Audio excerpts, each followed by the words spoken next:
Welcome back to Scinary Information Nexus, your podcast of CERN. Once again, thank you, Joe. You're welcome. Thank you, Joe. I have fun. So, again, another podcast episode with only 3 people here. Again, Richard took the month of September off. So, He knows that's not paid, right? It's August. Oh, yeah, it is August. Wow. I'd like it to be September, though. Okay, look, it is really hot. It is really hot. I'm sleeping on my couch, man. It's too hot to sleep in my room because it's on the west side of my house. So I'm just sleeping on my couch. And your feng shui is all off, isn't I know, it? right? Yeah. Don't you know the bedroom goes on the south side? I know something about that. But yeah, Richard did take the month of August off for the podcast, and we did. I know that this is actually coming out after we missed an episode last week. It was just quite busy, as most of our listeners probably are well aware of, with the start of school. Our SOC team has been fighting fires. Ooh, so many. And we're actually going to be talking about some of those today. Yeah. But as always, joined by Joseph Hamilton. Yo. Mario Ortiz. Yes, sir. And myself, Brazos Wortham, here. And today it is August 21st on a Friday. So I think school has started for most folks. There's a couple schools that are, next week. Yeah. I think week. next week has got to be the latest, right? I mean, when you get up to New York and Maine, it starts. Some of them are September. Yeah. Some of them are September. So Yeah. but the mass majority of the folks that we do service, again, August. Now, it is crazy to me that I know some of them that started July 24th. Yeah. Which absolutely insane. I'll be honest, though, I'm kind of thankful for it. I mean, obviously, we have the majority that are either this week or were last week. So the vast majority are somewhere in that time frame. Yeah. But the fact that there's some that are like earlier and some that are later has been helpful because to some degree, I don't know how this would look if every single school in America started at the same time. Oof. Yeah. Well, I could see about, maybe staggering them, if that makes sense, depending on region or situation. But at least here locally, why start school on a Thursday? The thing that's crazy to me is the Friday ones. That is so crazy. Why? It's such a throwaway day. The only thing I can think of is that in most of my experience throughout school, the first day of class was orientation. It was like, I'm your teacher. This is the stuff I'm going to need you to make sure you get. Thank you. Read this pamphlet I gave you and don't destroy the class while we take whatever time we need for the rest of the day. Like, they're not going to give you assignments typically on the first day. So if you're going to have a throwaway day anyway, so might as well make it a Friday. Let the teachers do all their training the week before, or like the Monday through Thursday of that week. That had to have been the highest absence, for any school. For sure. Yeah, like they a bunch of students going Friday. They're not going to give us homework over the weekend. Yeah. I'm not going. But kind of to the theme of the start of school and again, our SOC fighting absolute blazing inferno over the last 2-3 weeks. What we wanted to talk about was some of the things that we were seeing in the threat landscape, like the most common things. And funnily enough, it's like 2. Really and truly, two major things, and I won't spoil them, but we'll get to those really quickly. And then also kind of a common through line that we're seeing, or at least we believe that is there, and what we think would be a way to handle that. And I will kind of spoil this one a little bit, but it's cybersecurity education, because Mario, what's the weakest point in any given system? The off button. The end user. Oh, my bad. Yep. So, yes. And it's funny because I know we've talked about cybersecurity education, Know Before, Cybernet, all those things, all the training platforms.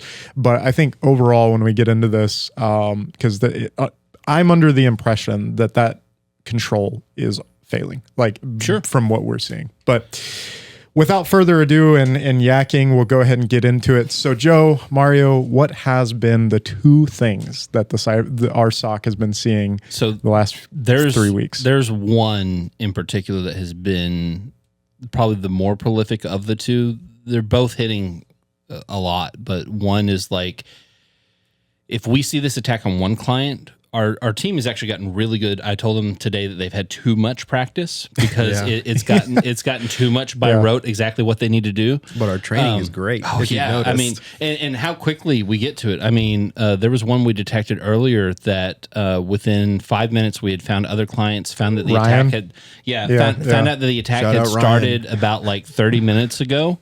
And then started going across our entire clientele and making sure to get things in place. We have a block list app that we put things into in order to help with our firewall management clients. So we just started mitigating across the board in multiple tools and across our clientele, which has been awesome because we've been able to start leveraging this stuff in a really significant way to where it happens to one client and we stop it from happening to other clients. The problem is, and what we're going to get into today, is how easily it gets around that first safeguard in order to happen to a client first. Yep. And but it's ClickFix. ClickFix has been the biggest one. Whenever we see it, we start honing in on domains. Which domain is compromised? Offering the ClickFix. Okay, whenever they do the ClickFix, what is it trying to pull from? Okay, what is the final loading page that they end up getting? And I mean, it's been absolutely insane how quickly these attacks propagate. Yeah. Typically, they're compromising a legitimate website. So it's already getting around most like content filters because it's a site that people are going to anyways. Right. And then all of a sudden there's a new CAPTCHA, and that CAPTCHA is telling them to do something different than any CAPTCHA I've ever known would ever tell you to do. Yep. And they're following those instructions and doing the Control V into a PowerShell prompt and executing that script. Next thing you know, it's downloading malware from a different site, or sometimes,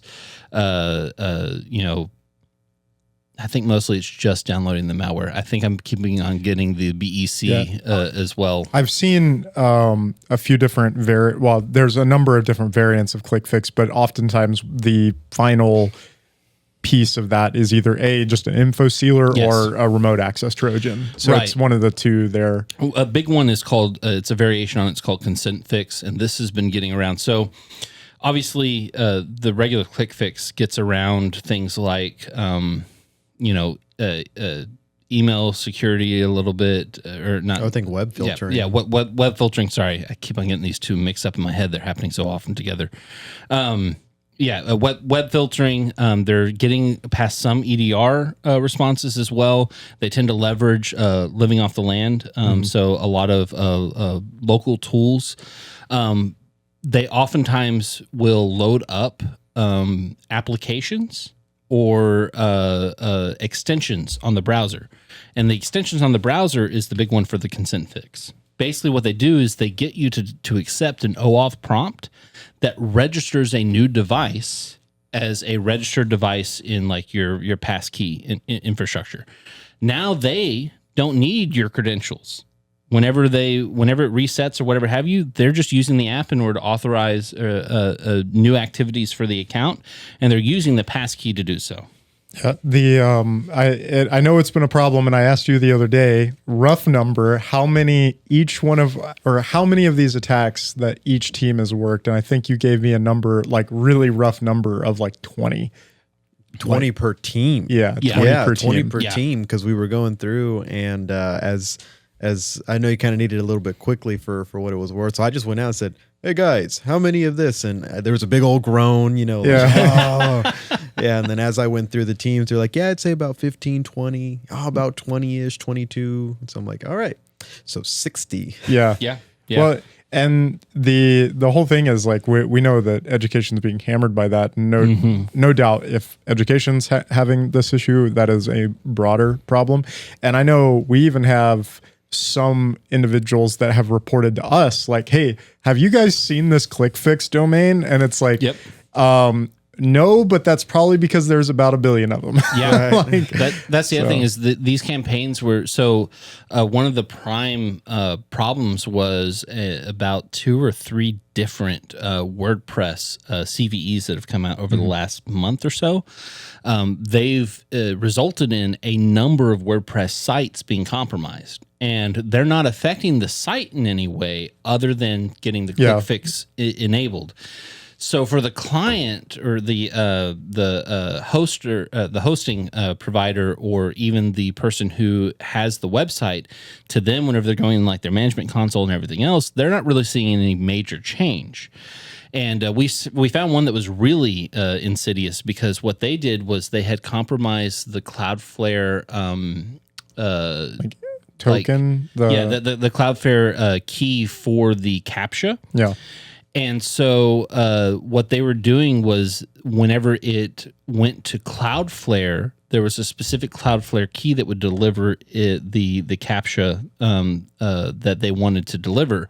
So there were many of these sites that had it to where the site itself was fine, and they had Cloudflare enabled, and it was working legitimately half the time, but then the rest of the time it would deliver the ClickFix. And so we were really struggling with that one, because we would go there sometimes and it would work and it'd be just fine. And then we'd go there later and there'd be ClickFix still there. And so it was really problematic, because we still have, I think, a couple of sites that we've been reaching out to out of good faith. They're not clients of ours, but they had been compromised by the ClickFix stuff. And we keep on telling them, hey, we're still getting ClickFix on your site. You need to fix it. And they're telling us, we reached out to our vendor. They said it's fixed.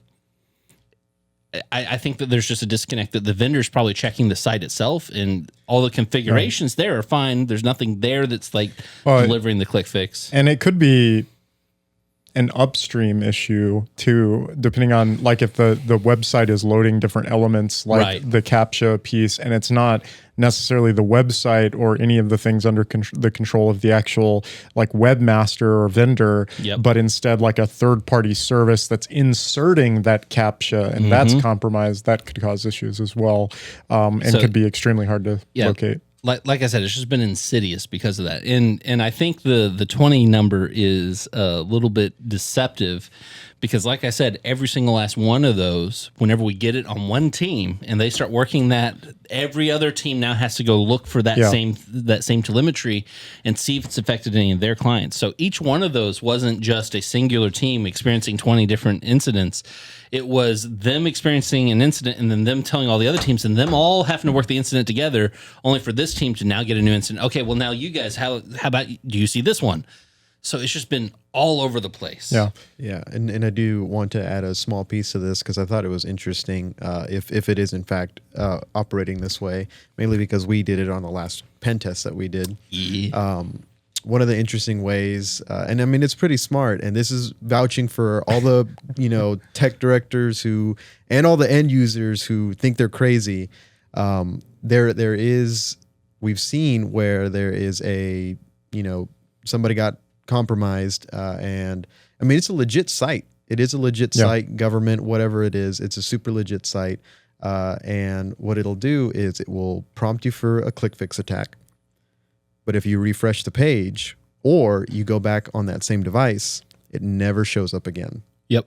And I think that's very clever, because we did that for our pen test as to not raise suspicion, right? You go up and you say, hey, I clicked on this link and it showed me something really weird. You click on it and it's just a normal site. It makes security research very, very hard. They're either caching like device information or IP information, one of the two. And that's what I thought was interesting about a few of these. And that's actually what I think whenever we called that organization, they're like, well, they said it's done. Like, well, I just got it on a virtual machine and on a different IP, and I just got it. It is definitely something that has become a problem. And honestly, when you told me 20 per team, I felt that was a little low, just from like what I've been seeing.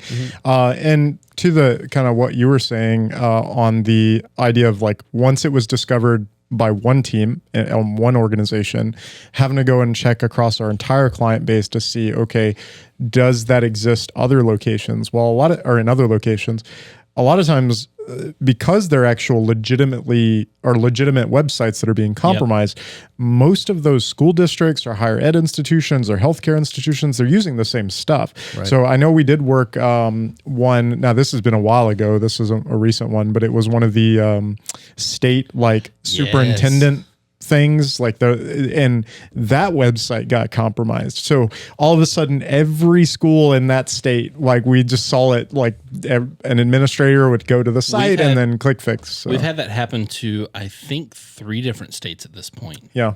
To where it was a state, like not quite government, but education association that everyone had to be part of or had to use in some form or another.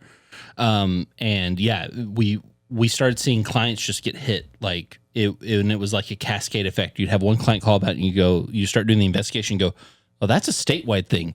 Call. Oh no. Yeah. and there is something to be said, Joe, if you remember working this incident, and I'm so glad I had the hunch to check. Do you remember that 3D printer website that got compromised? Oh yeah. Yeah. Because I mean, even Richard was like, I use that website. It can't be it. I'm like, I'm going to check it real quick. And certainly enough, that reputable, it was a big vendor. It was a huge vendor. Certainly they had gotten compromised as well. Well, I do remember that. And I had found the NetConnect outbound to the domain. And I was like, the only thing in here that looks weird is this 3D printer website. And Richard's like, no, that's legit. That's legitimate. Like, it's fine. And I'm like, I'm looking at the chain. And that's the start of the chain. It's very clearly like 1 millisecond before all of this PowerShell kicks off, that user went to that website. So here's another really fun one. And this one I just thought was absolutely insane. The user was searching online for a specific Did they put free in front of it? No, they did not put free. It was a specific. Your rule didn't hold up, Mario. I was hoping it would. It was a specific thing that they were looking for, and they get a Google ad that pops up towards the top, and we see that the link defines that they were going through an ad in order to be able to get to the next redirect, right? It delivers a Canva template, or sorry, not Canva. Yeah, Canva. Yeah, Canva. Not Canva.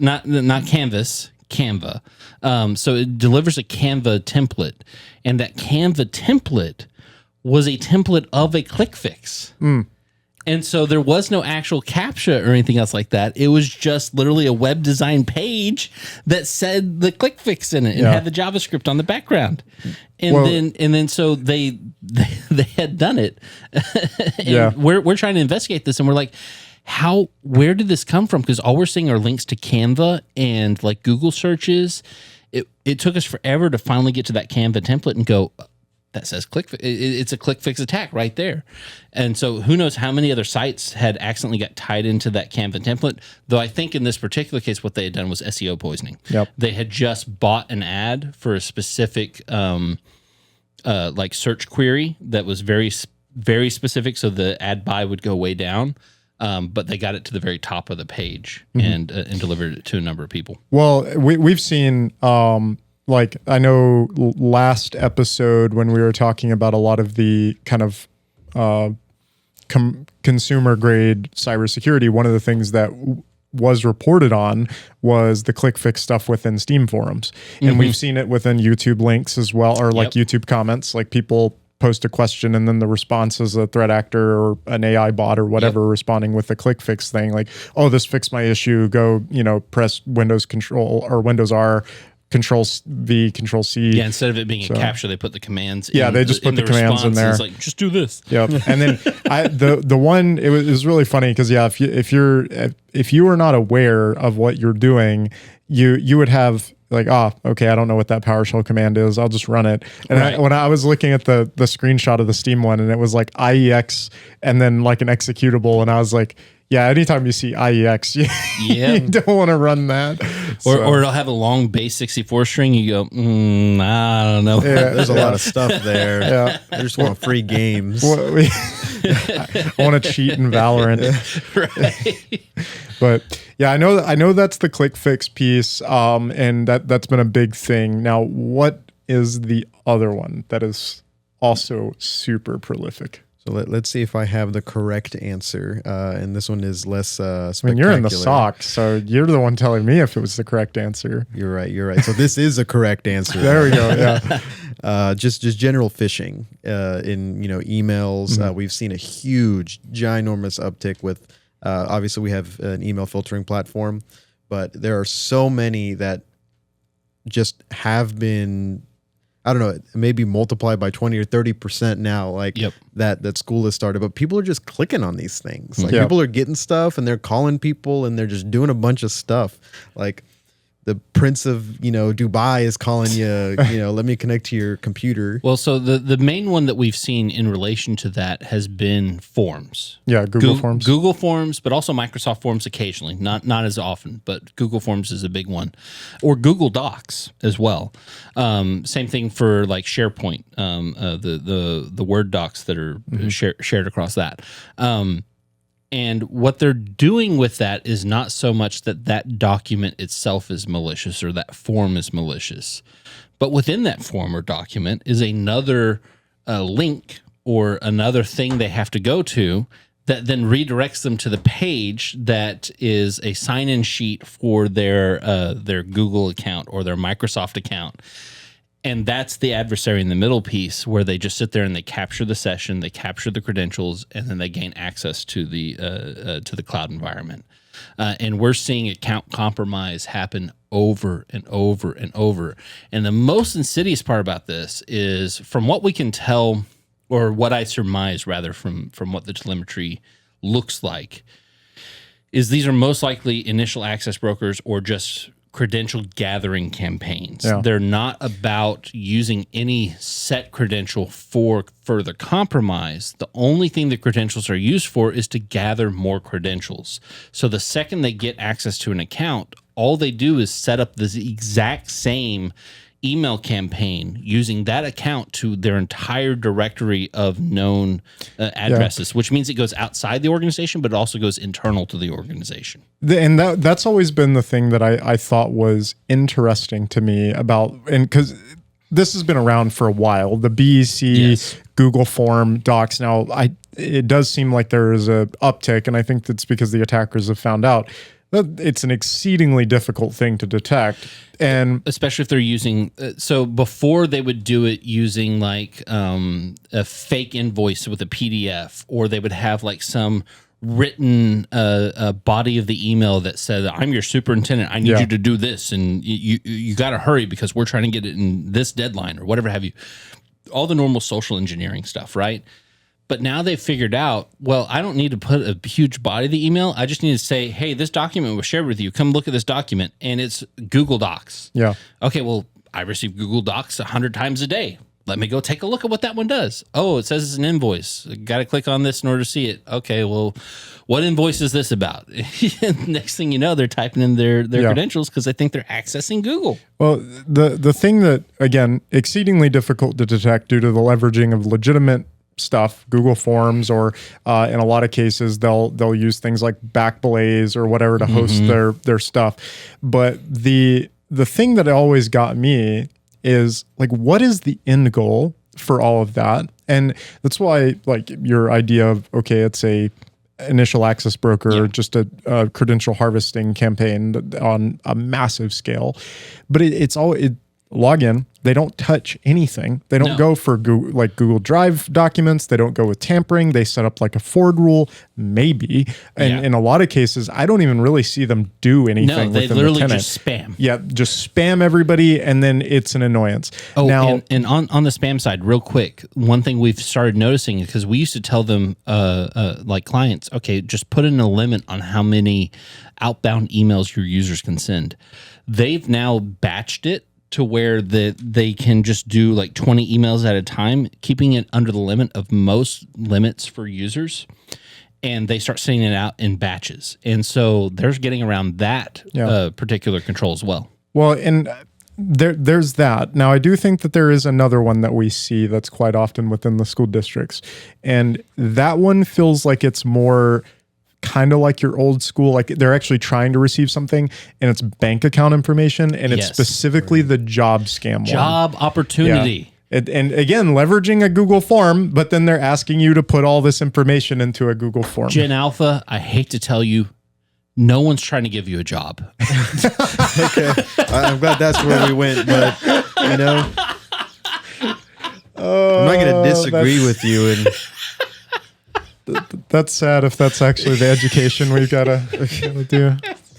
It's the way we stop all of this is like you have to go out and find it. You're going to go through some AI HR department that's going to reject your resume because it doesn't have enough experience, and there's no way you possibly could because you're looking for an entry level position.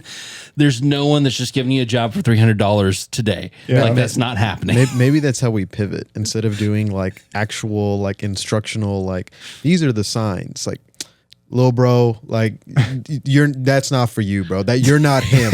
Go out and get yourself your for real job. But oh man. But yeah, that is one thing. Like there seems to be two of those types of emails, and obviously I'm generalizing here. I know there's more. Like you still have the invoice scams. You still have the people like the man in the middle type things. Like those still exist, but the thing that is overwhelmingly common is that BEC to a Google form to compromising the credentials, logging in, repeating the effect. It's a domino thing. And I have, and I know you guys have as well, we have seen attacks hit schools in New York and travel from New York all the way down here to Texas and no doubt all across the world because of just how interconnected everything is. You'll see it, literally just within our circle. I think there was one today that we got, and when we started emailing everybody that we knew in the area because we knew it went out to everybody in the area, and it's crazy how often those people fall for it. But I've just always been like, what is the end goal? Because those passwords can't really be worth much. Like what is the end goal of that? Like ultimately, I mean, I guess you kind of like the power law. Like eventually you'll hit one that actually returns you a bunch of stuff. So I'll be honest. I think it is based off of that, and I think that it is being excessively automated. Yeah, I think what's happening is they're getting people who log in. They look at the domain. They go and scrape the domain for relevant information. That then goes into the next email chain, and they're using AI to a degree in order to help out with that. And then that's being sent out to the next round of people. And what it's doing is it's getting them this large bank of consistently growing credentials that they can then go, okay, well, I want to target a company who satisfies these requirements. What domain names do companies within this pool have, and do I have credentials for any of those? And it's sorting and algorithms and just seeing, okay, well, I want to compromise a major health provider, who has like over 1 million or so in assets. Okay, so what companies have those domains? Okay, cool. Let's search my domain list here. Okay, I have like 15 credentials that satisfy that. Let's go attack those people. Yeah. That's what it is. Well, and I think another thing that we've seen, and it could be the reason for some of this, is that we have on the SSL VPN, IPsec VPN, those initial, like those tunnels that are into the environment. Sometimes it takes months, if not years, until they go to log into those things. Yeah. And I'm wondering if that, like you said, just a big bank of passwords, they go to log in and like, okay, well, I've got 10 or 12 different credential lines. Maybe I just go try all these. Well, so if I'm an access broker, right, I'm going to run this campaign that just gathers credentials for me. Then I'm going to do the extra piece of, okay, like I said, I want to know anyone who has like over 50 million in assets. Okay. Now I'm going to put on the dark web, hey, if you want a big fish and you want someone with this much money and you're trying to make this kind of payday, you need to contact me. Then what they're going to do is they're going to contact me, and I'm going to go, okay, I'll choose one of my list. I'm going to give you this one. I'm going to give you the name of the company. What do you think? Okay, you want to buy that? This is the price for that access. While you're negotiating that, you're going to double check. And that's whenever we see the discovery phase. We see them starting to get in, and that could be years before they get down the list. I mean, whenever you're compromising millions of accounts, at the end of the day, you don't know what's going to still be compromised. I mean, how many times are we telling users to change their credentials, right? Every single last one of these we see, we're having them change their credentials. As an access broker, I then have to, later on down the line, once I feel like everything is settled, go back and see if those credentials still work. If they don't work, they're not worth money to me. So it's a game. It's a game to them. At the end of the day, they can run this playbook over and over and over and over and over again. All we're doing at the end of the day is like playing whack-a-mole. I mean, seriously, that's all we're doing at the end of the day is we're playing whack-a-mole with this. Yeah. Well, and it's just, it is crazy to me. And again, to kind of segue into the second part of this discussion, the tools that we deploy are effective. But Yes. what we've seen is that the attackers know that those tools exist, and they've kind of developed these methods specifically to evade those tools or make them less effective, if you will, especially on the BEC. The ClickFix, now again, a lot of times you don't detect the ClickFix domain the first time because it's a legitimate website or some random thing that you've never seen before, and it's like a user goes to it.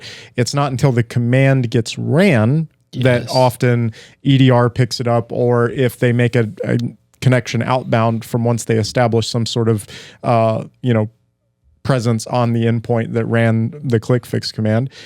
But even still, it's later down the chain that you detect that attack. And then the BEC is just email security. Like, if it's difficult to detect that, it's a trusted sender and receiver relationship. Often there's no malicious content in the email. And oftentimes the intent of the email, like unless you're actually going into the document, is very hard to determine because it's very brief and short, and it's just wanting someone to click on the shared document. And even a lot of times the documents don't even have anything in them other than the link to a sign-in page. And it's like, so those get very difficult to detect from a tooling perspective. So Brazos, if all of my tools can't detect it and it's constantly getting around it, what am I to do? And that is kind of the main thing here. And we kind of alluded to it multiple times. The thing that's crazy to me is, especially with ClickFix, why are end users falling for this? Like, we're giving them training like once a quarter, if not more. Some people are still doing it yearly. There's so much cybersecurity talk everywhere that there is enough stuff out there for this stuff shouldn't exist. Like the idea, and not to mention technology. And I get that there's still some older folks out there, especially in school districts running in the admin office, et cetera. But if you've used a computer in the last like year and a half, 2 years, you should not, well, I mean, I guess now it's mainstream, but if you've been using a computer over the last 5 years, you should understand that what ClickFix is doing doesn't make any sense. Right. If you're if you're a staff member and you get a Google form that is asking you to fill out information that is very clearly not stuff you should be filling out to some random person, why are you filling it out? So ultimately, this brings us around to the education side of staff. And the worst part is you can dumb it down to 3 separate things, right? Number one is if you got a Google form asking you for, like you said, sensitive information and you don't know who the person is, don't do that, right? That one's pretty simple, right? If I'm not applying for the job, I don't need to give anyone my social security number. Like if I didn't reach out to them and they're reaching out to me, nah, man, like let's meet up in person, something, right? Yeah. Number 2, if it's ClickFix. So if you're getting a CAPTCHA and it does not ask you to just check a box or do some weird picture things, like if it's asking you to run commands or open up a prompt or do anything with Control V, it is not legitimate. There is no CAPTCHA in the world that does that in a legitimate sense.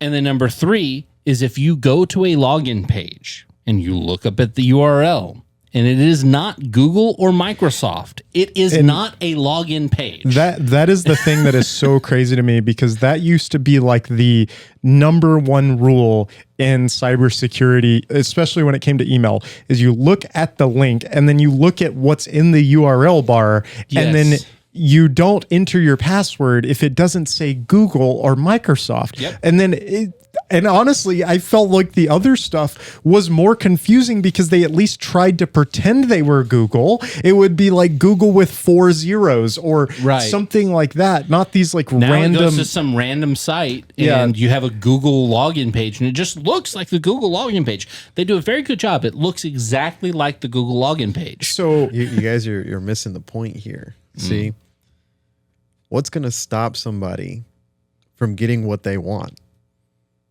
It's like the free games thing, right? It's they're so desirous to get to where they want. They're tunnel visioning into what they want, you know? Well, I kind of, while I agree with you, I think that there's a slightly different method to look at this. I think, in a way, that there has been a regression in the education side of cybersecurity. Yes, for sure. Agreed. And I think a lot of that has come down to the fact that it is so formulaic now. Everybody sits down, you do your cybersecurity, and you're like, man, I've already done this 100 times.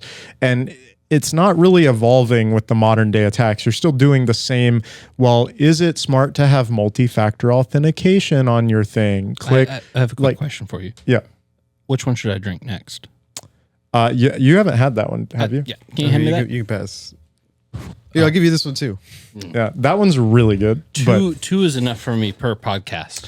But it's very formulaic and not actually it's not giving you information about the modern day attacks, the things that people are actually seeing. Like if you go in, which I know you recently had to do, like the CAPTCHA stuff that we have to take. Yeah. It very rarely talks about ClickFix. I recently had to do a different kind of similar thing. Very similar, yeah. Well, interestingly enough, C just did add an AI section. If you noticed, they did. I did see that. But it's like they're not adding like the attacks that are actually hitting people. They're still talking about the same old stuff from 10 years ago. Yeah. And so I think that there's that. It's like a formulaic thing. People have gotten used to it. They don't pay attention to it, etc.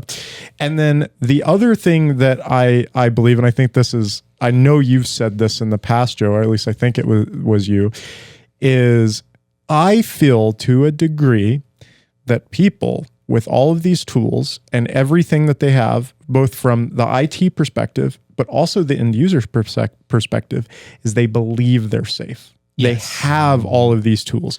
So now they don't rely on, or they don't utilize like education, or their guard is down, common sense, et cetera. So in a way they tunnel vision because they're like, well, this is obviously like, I've got my email filtering tool. I've got my EDR. I've got my network detection response. I'll insert any tool. Right. If I'm here, it must be fine. Yeah, it must be fine. Well, and that's why it's like a trust issue, but almost inversely like an internal trust of your tools, right? You know, so instead of like trust of other, and that's why the student aspect is so pernicious, insidious, like complicated, because at the end of the day, we're talking about kindergartners, first graders, second graders. I do want to separate that out because I think those are two. I think what I was describing was a staff issue, like actual adults. I just don't think that students are getting anything. But yeah, I mean, you've got kindergartners and stuff. We have students with the compromise. Yeah, like happening, the business email compromise and the account compromise happening. I'm saying that the students aren't getting the education at all. Yes, no. I agree with that.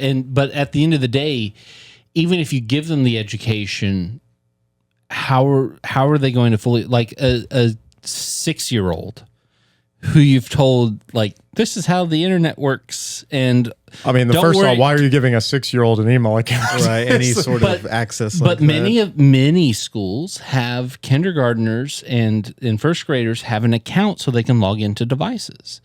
That account invariably gets an email account. Now, we have oftentimes advised, hey, those level of accounts don't need to be able to receive or send outside of the organization. I mean, in some cases, like I think if you're using those type of accounts, like the only reason, like they shouldn't be able to send and receive outside of anybody like their teacher. Right. And even then, trust. It's like the only reason you do that is so for accounts. But here's the issue: if a staff account gets compromised, and they send out those same kinds of emails, it's going to go to the kids. Yeah. Because it's going to everyone they've communicated with, including their classrooms. So now you have 6-year-olds interacting with this, and although they're not an elevated account, it gives an attacker foothold on the network. They can figure out, oh, this is a student account. Let me talk to my teacher. Hey, I think I need to submit this for homework. Can you look into this real quick? We haven't seen a lot of that yet, right? But it is a facet of it. And I mean, at that level, I don't even know how to begin to educate on that side. Well, so and I think sorry, I think a big point there is also, I mean, education on the adult side, I would say, right? I think for kids or even younger ones, I think it's a little far-fetched to say, you know, any amount of training we can give them would really be beneficial. I mean, you know, just kind of going through it, right? From kindergarten to like first grade, right? You're learning how to live as a human. So I think if we focus a little bit more on the adult side, I think you're absolutely right, Brazos. I think if it felt more real to them, that can be perpetrating a ClickFix attack as it is, you know, like in house. I think that would almost not motivate, but get them more prepared for what we see now. I also think we should go back to public shaming. yeah. So that's kind of along the lines of what I was going to ask is, I remember whenever I first got into cybersecurity, there was a shift in the paradigm of the way we dealt with phishing. And it was this idea that we educate, but we don't punish, right? Because at the end of the day, punishing was seen to be ineffective. Everyone's going to fall for phishing at some point in time. It's inevitable, right? And it truly is. I mean, at the end of the day, it's a social engineering thing that preys upon the very psyche of humanity and how we function, how we want to function as individuals, right? So we got away from doing any kind of punishment. And we even said that at the end of the day, what we look at is how do we limit the attack once it hits the end user, right? So let's say the end user clicks on it. Cool, they click on it. How do we contain that? Yeah. And I'll say our tools do a pretty good job overall of containing that. I mean, if you turned them off, the amount of stuff that would be insane. So what we're talking about here is the like 10% of things that get past that. And even then, more often than not, we're catching it through defense in depth. You talked about EDR being able to catch the back end of ClickFix. So there's still some efficacy behind the idea of the end user's going to make mistakes. Yeah. Training does help, but at the end of the day, we have to contain and compartmentalize the impact once a user gets compromised, because they're going to get compromised at some point. But this does beg the question, should there be some punishment in order to make this training more you should real? You should, you know, I think everyone should follow the model we do here at Scinary. Yeah. If you fall for an in-house phishing email, you lose 2 paychecks. Is that legal? I don't know. Scinary does not condone or... We are not legal counsel. We also don't do that. well, let's not lie now. Oh, man. But I Richard, you should come back. When we're gonna get the Workforce Commission is gonna send us like an email. Oh man, we're gonna get like a dude. If the Workforce Commission watches this podcast, that's pretty cool. Hey, yeah. Hey, But subscribe. do you remember? I'm not sure if everyone did this, but I do kind of want to compare it to this. I forgot what it's called, but did your high schools ever do like the fake, like drunk driving crash? Oh yes, the stage thing outside where you had the actors, like people like dead. Who were it was actual kids from the class, and they'd be like, yeah. No, I have no idea. I'm sorry, they take the one kid in on a stretcher, and he's trying not to laugh. Like yeah. Well, so I kind of wanted to compare like formulated training to that. Yeah. Because I remember, you know, all through high school. I would say D.A.R.E is a good example. Okay, sure. D.A.R.E is a great example too. D.A.R.E is a great D.A.R.E is a example. great. because it's one of those things. Most where, Gen Alpha probably won't know any idea what that is. Because I remember going back specifically to that. The whole idea was for awareness of drunk driving. The repercussions. The devastation that comes with it. But we did it every year, and it almost became kind of like a joke. Yeah, I mean, haha, let's go outside and see 30 minutes of people fake crying and having that guy getting taken away in a stretcher. Yeah, right. He's like, I'm trying not to breathe. And it's very difficult for me not to think that is basically how all other training goes for the average end user. They're like, oh, well, I can just Google these answers anyways. Well, and obviously, like we work in cybersecurity practitioners, et cetera. So it's a little bit different. But like, I know when I take the CAPTCHAs training, I ignore all of it. I go straight to the test, and I'm like, because at the end of the day, we know, but at the same time, that's how everybody, and to take it to, because I'm not HR, but to take it to something else, like your harassment training and everything else, every time I've ever had to take that, I'm like, oh my God, like, and that I guarantee you that's the same reaction that people get for cybersecurity training. Right. But I don't think that invalidates the control. I just think it invalidates the current iteration of the control. Fair. Because the thing is, like, it's formulaic, as mentioned. I think that there's something to be said about individualized training would be very difficult to do. And I know there's a lot of companies that are trying to go that route with AI, but I still think that that's going to be a problem because we've seen how AI works. But informing people about what there's, like, for example, the thing that we saw today that hit multiple organizations around our location.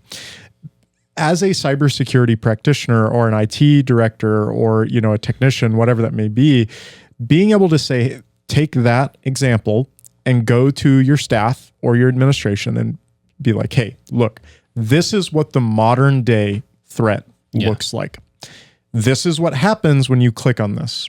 And list out all the examples, go through the motions of like, but don't make it a test, just inform and show this is the repercussions of when you click on this, when you fill it out, and this is what it looks like. And you could even bring it up to other, like, bring examples of other organizations that have had this happen to them, right? That's where I think the education, the modality of the education needs to go, not this like, you log into KnowBe4, you log into Cybernut and you answer a bunch of questions and maybe you get a little prize at the end that says you're a winner. And even the simulated phishing tests, a lot of times I see those, but they don't actually test you against what is effective, which is literally the BEC stuff. They've got to use fake emails. They've got to send, normally it's the old style malicious content, malicious intent type thing. Click on this link. It's not using the current modality, the current thing that is being effective within the environment. So, and which is crazy because phishing as a service is a thing, and you can literally just go out and buy it, and it sets it up for you. And it does everything for you. It's kind of crazy. It can be automated, and at a cheap price. That's all I gotta say. It's cheap. No, so here, maybe it truly is an outdated modality. Maybe that's our biggest issue. What we need are cybersecurity influencers. Oh, man, sign me up. Hear me out. Yes, I'm at Coachella. They made that AI MAGA woman, right? That everyone was going for a while. And I know you're losing me, Joe. You're losing me. I know there's been a few other AI like influencer accounts that are, ripped dudes doing things and women in bikini. Maybe we just need that with like a like scroll of like, this is what a ClickFix attack is, or I never fall for Control V. Yeah, I think we can put Richard in like a Speedo or something. Oh my God! I think we could do some like. Hold on, I'm re-intrigued again. Yeah, that you're gonna have to subscribe to our other channel for that. Yeah, we're just not going through. So what brought me to this conclusion, or at least the fun little thought exercise that it is the fact that, whenever I think about ClickFix, what I have not seen, we've read a lot of things about ClickFix through all the different cybersecurity vendors. I have seen maybe 1 or 2 news articles on ClickFix from normal news sources. I have not seen any major news videos or segments or anything in mainstream media about ClickFix in any way that would get in front of, the boomer, the Gen X, any of those kind of generations for sure. Millennial, yeah. But also, I know for a fact there's not TikTok accounts talking about ClickFix. There's nothing in the media space that these kids live in or that even some of the teachers live in that would actually educate them on what's happening in the world of cybersecurity. Well, and that's why I think if you are the technology team, technology leadership at your organization, understanding that is important because you need to be the person that goes and educates them on this. And I know people outsource it again, and I mentioned it, but it's just when you take those tests or go through that, it doesn't really talk about it. And I think at the end of the day, people ignore it. It's formulaic. So the only way to break that mold is by doing it yourself, putting a human element to it, and showing them, again, what are the ramifications to our organization when this stuff happens. Yes. And I do think that there's been a regression in the way that people have paid attention to it because of the adoption of all these tools. And just because it just seems like, again, looking at the links to things used to be commonplace and now it's not. People just ignore it and they enter their password and they move on. It's like they've completely forgot some of the basics of cyber hygiene. And I think that that's with the students. Again, as technology leadership, especially in school districts, like the school district's mission is to get those kids ready to go into the real world, either through college or right into the workforce, whatever that may be for those kids. And one of the things that they're going to have to deal with, because that's just the reality of our modern day, is technology, is these attacks targeting them both personally and in their own workforce. And so by taking, because we've always thought of cybersecurity as the staff members, the organization, but again, we also have almost like a duty to equip the kids with that knowledge, that cyber hygiene. And we've mentioned the kindergartners and stuff. That gets into a different realm. I would say the control there really needs to be just don't give them an email account. That's the extreme, right? Yeah. But when you start talking about like even like 6th, 7th, and 8th graders, but really the high schoolers, like they need to know this. Like if they are getting an email, as we mentioned, that's offering them a $500 job per $1 a week job, and it's just some random person or even their teacher that's sending it to them, like that's not legit. Like, and if you think it is, you need to go out of that like band of communication, go find that person and ask. Yeah. And like anecdotal story that I at first, and I'm a cybersecurity guy, I legitimately thought this was a real email. I had used a lawyer to draft up a contract whenever I purchased my land like last year, and like there's a bunch of paperwork that goes. You guys both bought a house, so you understand how much paperwork's involved in that. Yes. So about 4 months or 5 months after I completed that, I closed it, had the contracts filed, everything. I got an email from the guy, and it was like, hey, we were going through our old invoices and we realized that like, hey, you still have a $200 charge in your account. Can you pay that? Yeah. And they sent me a link, and I kind of ignored it the first time because I just forgot about it. Then they sent it to me again, like within like 2 weeks or something. They were like, hey, I wanted to make sure that you saw this. There's still a $200 charge in your account. Can you pay it? And I responded with, and it was after hours. So I said, hey, I'm sorry. I will give you guys a call tomorrow morning to take care of this. And I replied to the same email, same band of communication.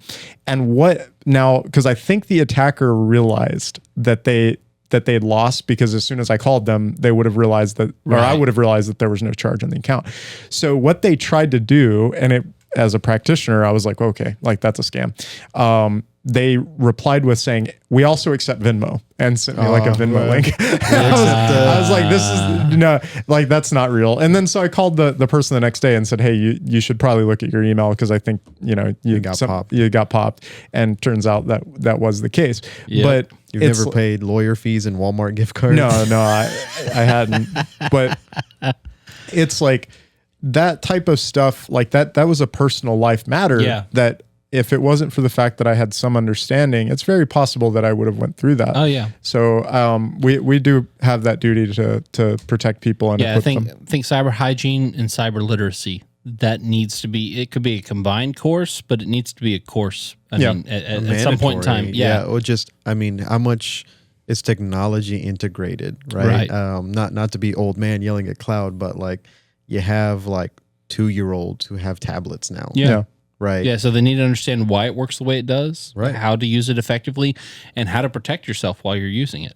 Well, because your entire existence is on this thing. Like the brick phone, or like I've got my like credit cards tied to this thing.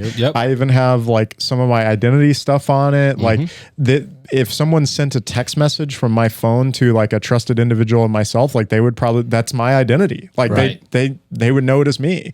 So like truly, this is me. It's an extension of myself. And so if you're carrying that around all day, you just got to land on that thing, or land still the, identity per se. I think next time we should talk about the number of unpaid bills, because people think it's phishing.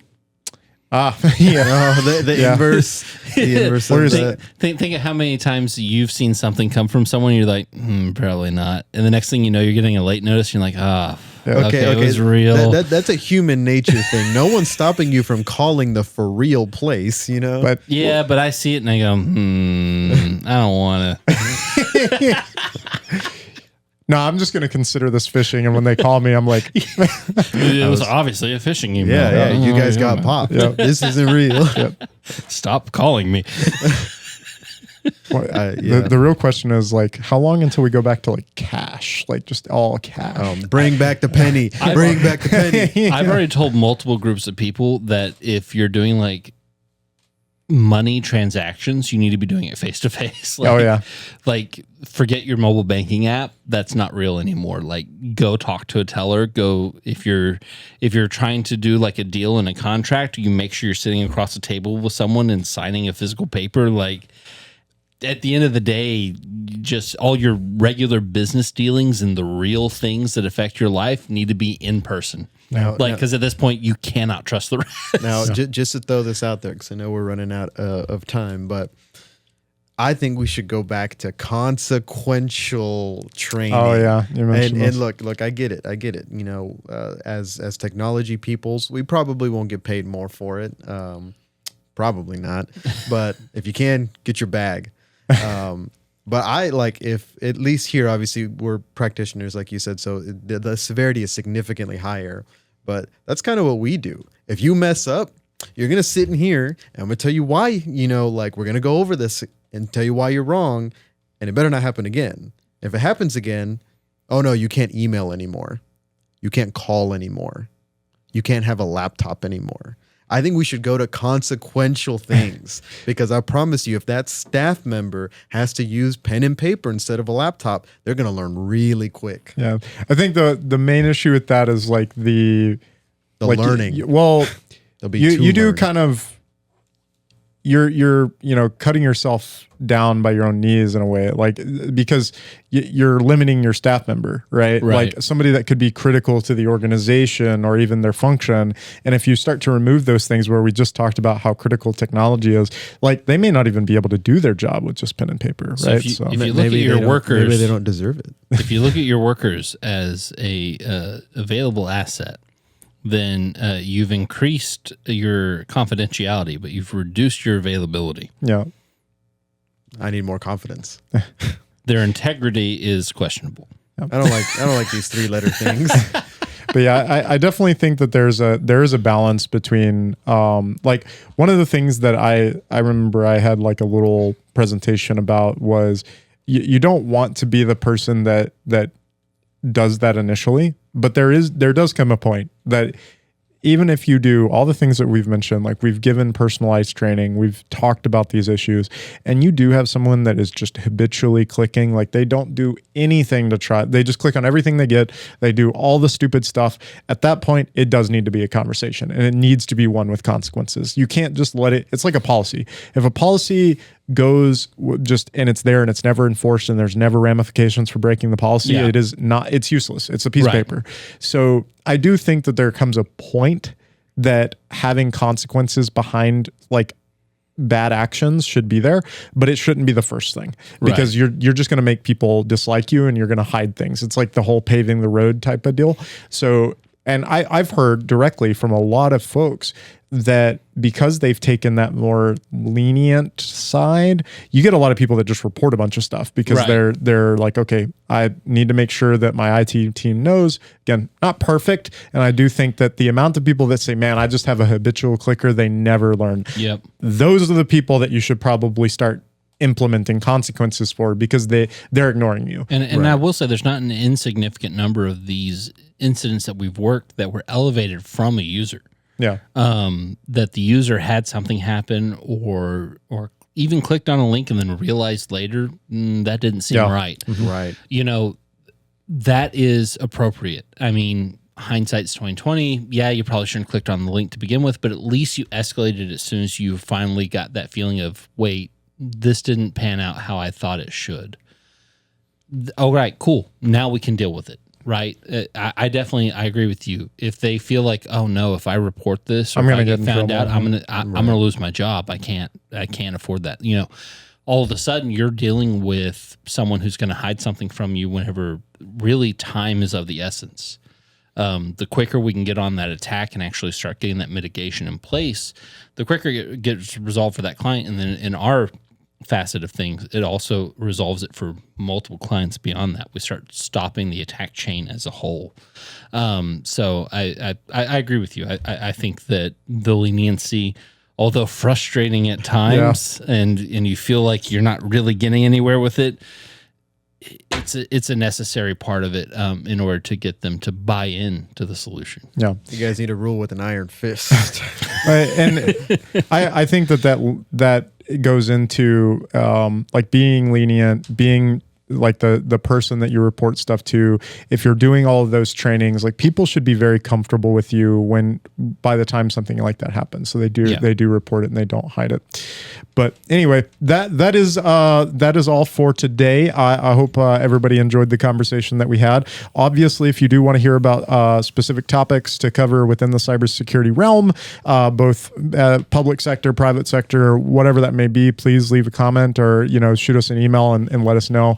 We're always open to having specific topics to cover, and then of course, subscribe, all that YouTube stuff. Send us beer and alcohol. Yeah, we're having to buy our own stuff. And the first tech department that starts a TikTok account, I'm subscribing. Yep. And Joe does some really, really good voiceovers. So you should totally get him. Yeah, he's on what's that thing called? Cameo. Send me $5.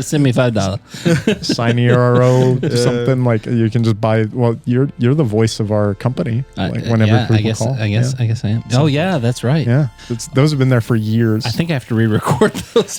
We've needed to add more, all kinds of stuff. But anyway, again, thank you guys for listening. Until next time. Goodbye. Bye.